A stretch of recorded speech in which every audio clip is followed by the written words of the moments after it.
فاتحہ۔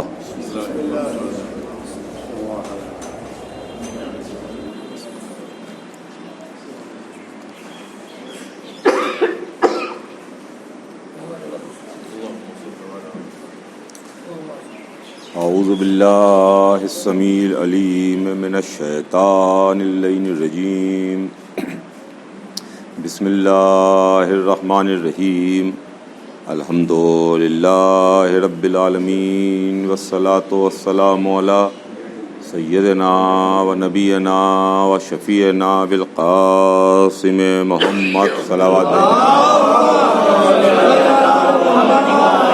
وآلہ الطیبین الطاہرین المعصومین، ولعنۃ اللہ علی اعدائہم اجمعین من یومنا ھذا الی یوم الدین۔ اما بعد، فقد قال اللہ سبحانہ تبارک و تعالی فی کتابہ المبین وہو اصدق الصادقین۔ بسم اللہ الرحمن الرحیم۔ وَإِذِ ابْتَلَىٰ إِبْرَاهِيمَ رَبُّهُ بِكَلِمَاتٍ فَأَتَمَّهُنَّ قَالَ إِنِّي جَاعِلُكَ لِلنَّاسِ إِمَامًا قَالَ وَمِن ذُرِّيَّتِي قَالَ لَا يَنَالُ عَهْدِيَ الظَّالِمِينَ۔ صلوات بھیج دیں محمد علیہ۔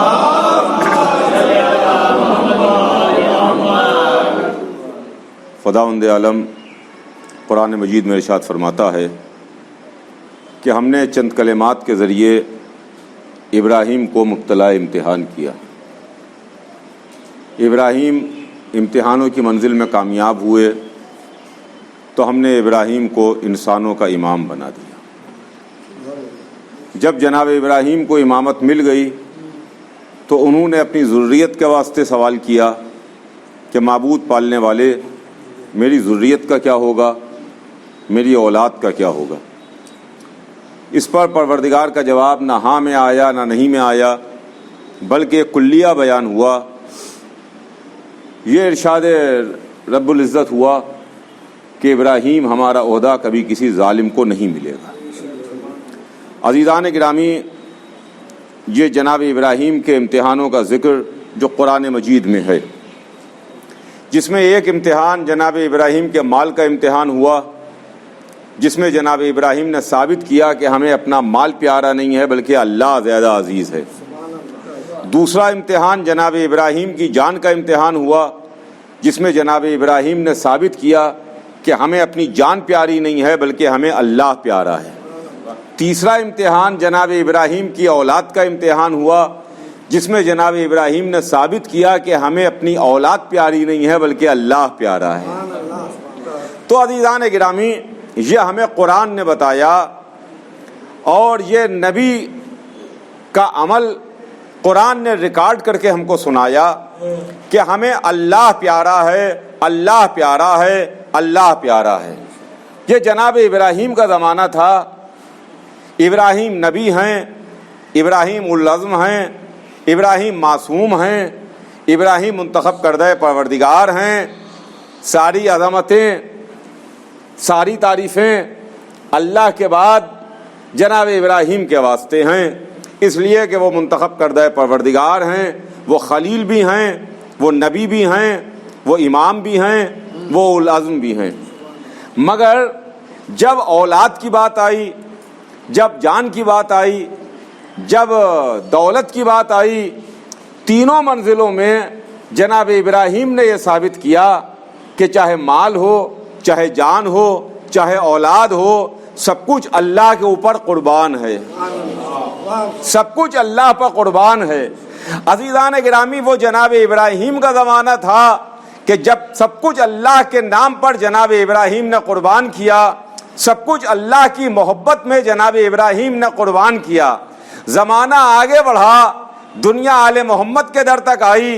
ایک وقت وہ آیا، ایک وقت منزل وہ آئی کہ جب آدم کی محنتیں، نوح کی محنتیں، ابراہیم کی محنتیں، موسیٰ و عیسیٰ کی محنتیں، حضور سرور کائنات کی محنتیں داؤں پر لگی ہوئی تھیں۔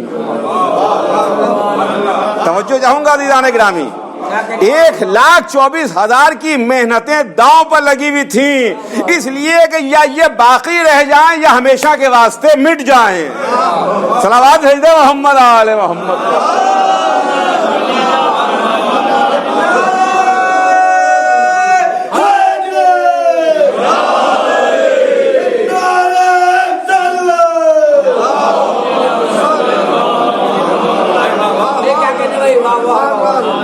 اس میں ابراہیم کی محنتیں بھی ہیں، اس میں ابراہیم کے امتحانات بھی ہیں، اس میں نوح کی محنتیں بھی ہیں، اس میں حضور سرور کائنات کی 23 برس کی تبلیغی زندگی بھی ہے، اس میں 1,24,000 کی محنتیں ہیں جو داؤں پر لگی ہوئی ہیں۔ اب یا مٹ جائیں یا صبح قیامت تک کے واسطے بچ جائیں۔ یہ احسان ہے محمد کے نواسے حسین ابن علی کا کہ جنہوں نے کربلا کے میدان میں اپنی جان دے کے 1,24,000 کو بچا لیا۔ 1,24,000 کو بچا لیا۔ تو عزیزان گرامی، وہ ابراہیم کا زمانہ ہے جہاں پر سب کچھ اللہ پر قربان کیا۔ ہم محمد کی امت میں ہیں، ہم سب کچھ حسین پر قربان کر رہے ہیں۔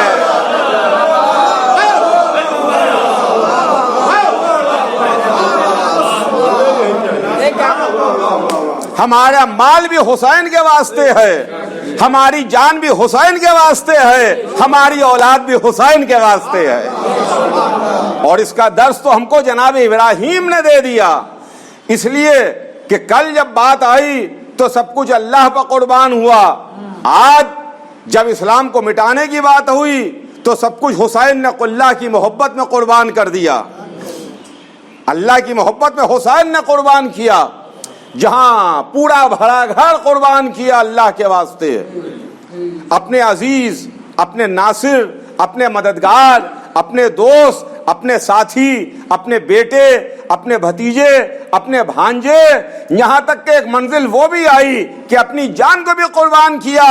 اور اس کے بعد شہادت حسین کے بعد وہ حسین کا گھرانہ تھا جہاں پر زینب کی چادر بھی قربان ہوئی ہے، سکینہ کے گوشوارے بھی قربان ہوئے ہیں۔ تو عزیزان گرامی، یہ دور، یہ زمانہ، بے شک کس شان سے یہاں پر مجلس ہوتی تھی، کس شان سے یہاں پر اشرا ہوتا تھا انجمن ظفر الایمان کی جانب سے، مگر جب میں ابھی داخل ہوا کربلا میں تو جیسے کلیجہ پھٹنے لگا، اس واسطے کہ ٹھیک ہے عزاداری کے اوپر پابندی تو نہیں ہے، عزاداری کو کوئی خطرہ تو نہیں ہے، مگر کوئی بھی چیز ہو، اسلام میں بھی انسانی جان کی قیمت کا بتایا گیا ہے۔ دیکھیں جو بنیادی چیز ہے وہ انسانی جان کی قیمت ہے۔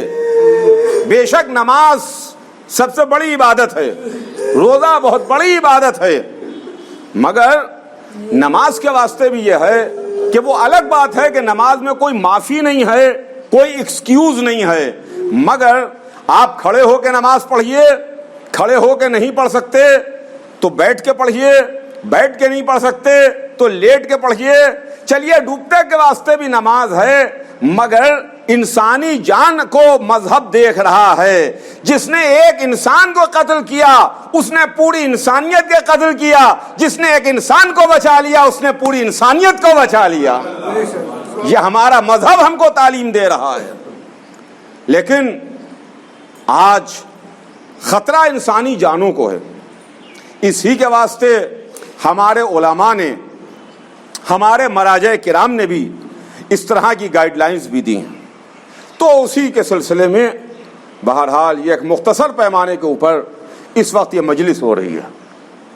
لیکن عزیزان گرامی، بس میں اپنی بات کو چند لفظوں میں مختصر کروں کہ دیکھیے چند دن کے بعد ایام اضحیٰ شروع ہو رہے ہیں۔ آج 9 ذی الحجہ تمام ہو گئی، آج کے ٹھیک 1 مہینے کے بعد یہی تاریخ ہوگی، یہی وقت ہوگا جب شب عاشور نمایاں ہو رہی ہوگی،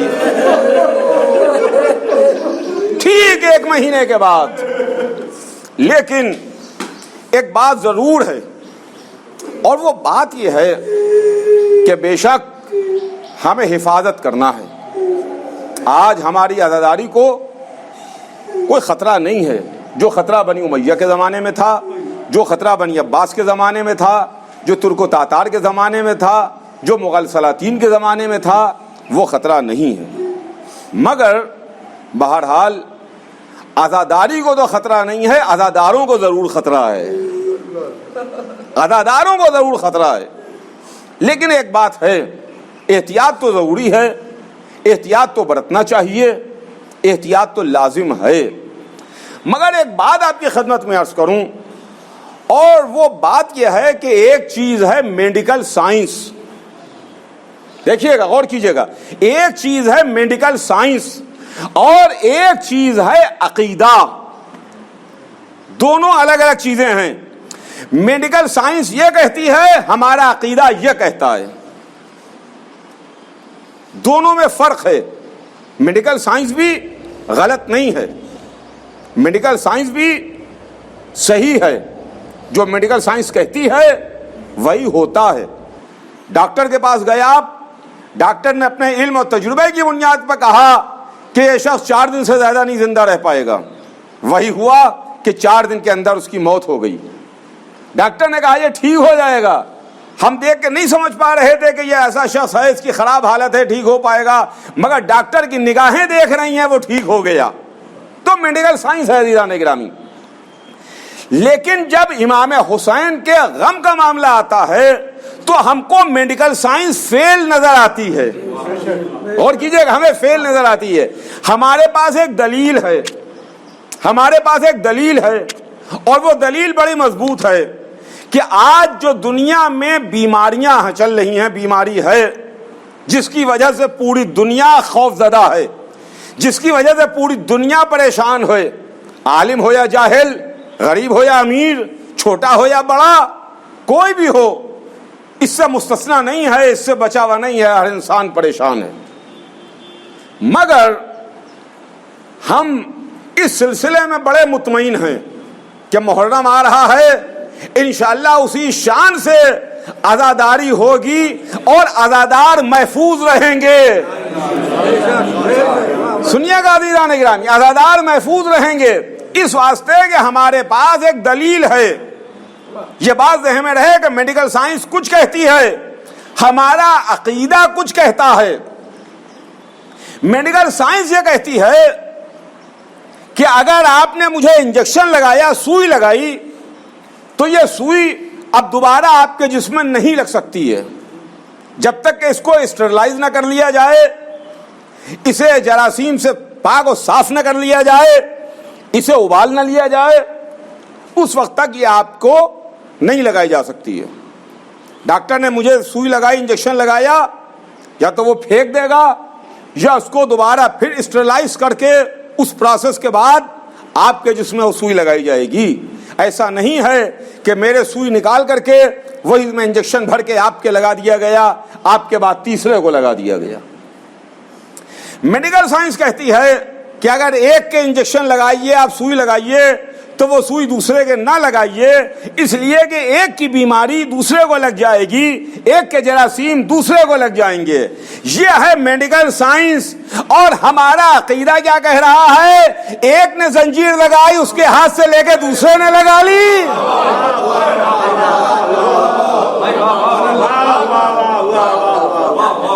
ہم نے قما کا ماتم کیا، ہمارے ہاتھ سے لے کے آپ نے لگا دیا۔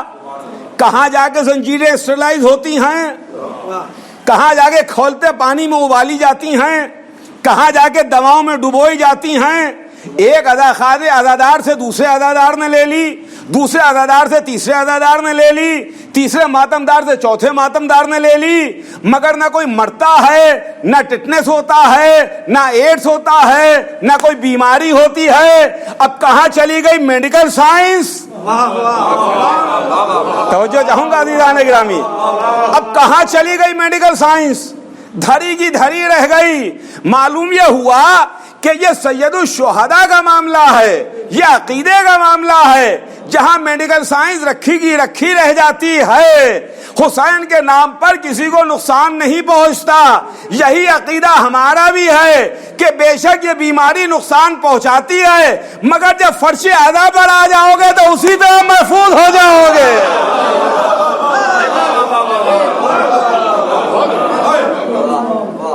اسی طرح بچ جاؤ گے جس طریقے سے زنجیر و ماتم میں میڈیکل سائنس فیل ہو گئی، ویسے ہی کووڈ میں انشاءاللہ میڈیکل سائنس فیل ہو جائے گی۔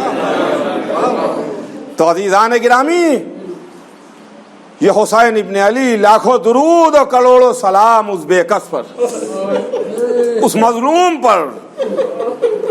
آج سے تو محرم کا آغاز ہو گیا، ابھی تابوت مبارک شبیہ تابوت برآمد ہوگا، اور اس کے بعد آپ شرکت کریں گے، اور پھر روضے میں مجلس ہوگی جو یعقوب میاں خطاب کریں گے۔ لیکن عزیزان گرامی، بڑے دل کو چوٹ لگ رہی ہے،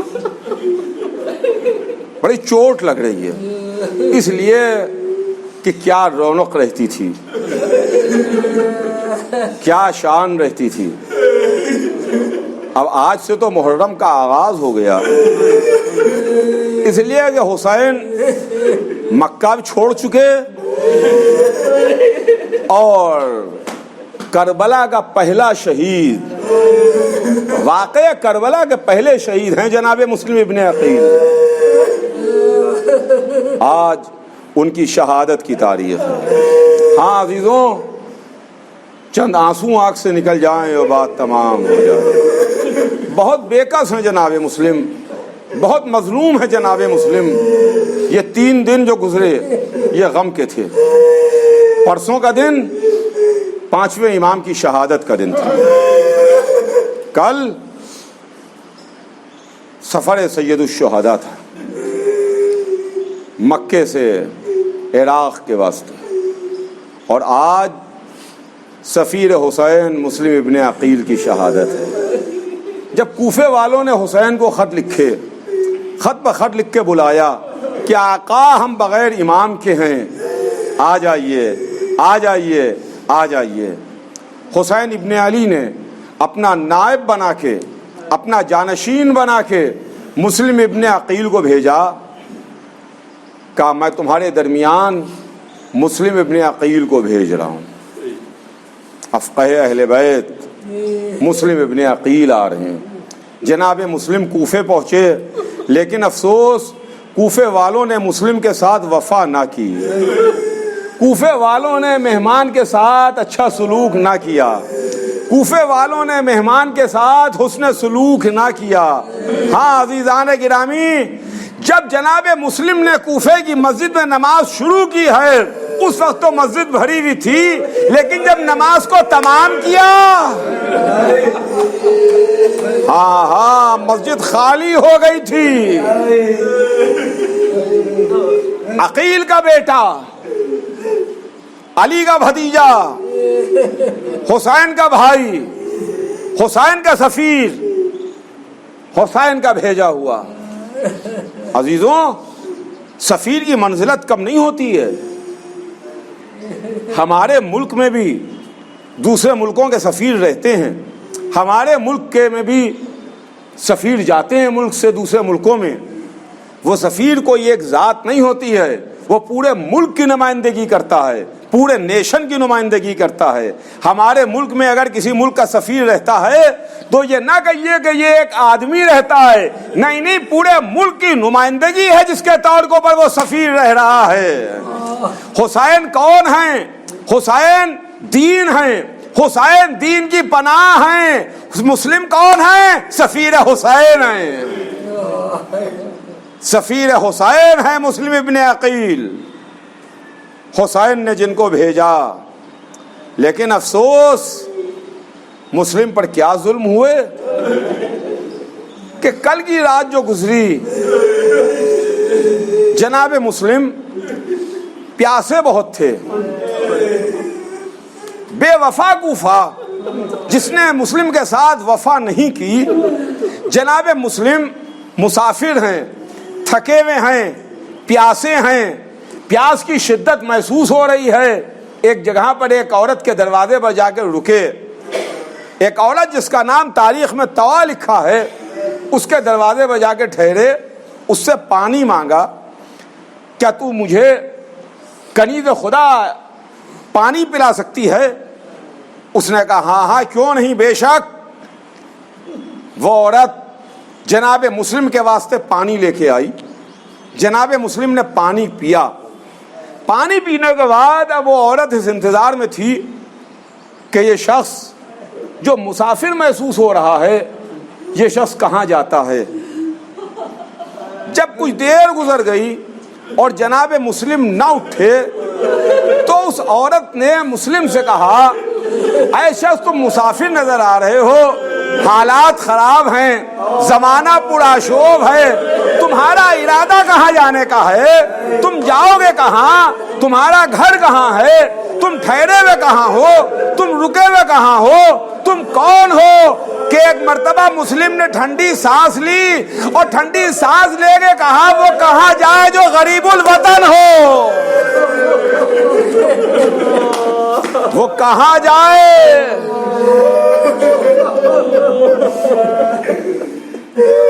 اس عورت نے جناب مسلم کا نام پوچھا، مسلم نے اپنا نام بتایا، اپنا خاندان بتایا، رسول اللہ سے رشتہ داری بتائی، تو اس عورت نے اپنے گھر کے دروازے کو کھول دیا، کہا آئیے آئیے، آپ تو رسول کے گھرانے کے ہیں، آپ تو علی کے بھتیجے ہیں، حسین کے بھائی ہیں، محمد کے باغ کے پھول ہیں، لیجئے۔ جناب مسلم نے کل کی رات طوا کے گھر پر گزاری، رات اس طرح سے گزاری کہ پوری رات عبادت کرتے رہے، عبادت الہی میں مصروف رہے، کبھی حجرے میں عبادت کے واسطے آتے تھے، کبھی حجرے کے باہر آ کے آسمان کے تاروں کو دیکھتے تھے، کبھی حجرے میں آتے تھے، کبھی حجرے کے باہر آتے تھے، جس طرح حسین شب عاشور گزار رہے تھے۔ صبح قریب ہوئی کہ ایک مرتبہ جناب مسلم نے محسوس کیا کہ جیسے فوجیں آ رہی ہیں۔ مسلم تیار ہوئے، اپنے جسم پر اسلحہ سجا اور چاہتے تھے کہ گھر سے باہر نکلیں کہ وہ عورت آگے بڑھی، ہاتھ جوڑ کے طوا نے کہا کہ اے مسلم آپ نہ جائیے، یہ فوجیں آپ ہی کو گرفتار کرنے کے واسطے آ رہی ہیں، آپ ہی کی دشمنی میں آ رہی ہیں، آپ میرے گھر میں رہیے۔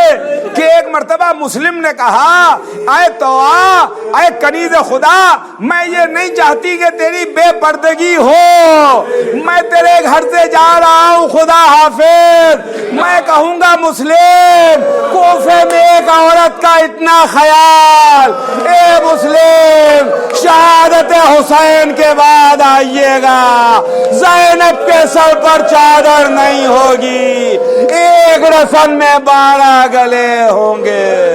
واہ مظلومہ، واہ حسینہ کی صدائیں۔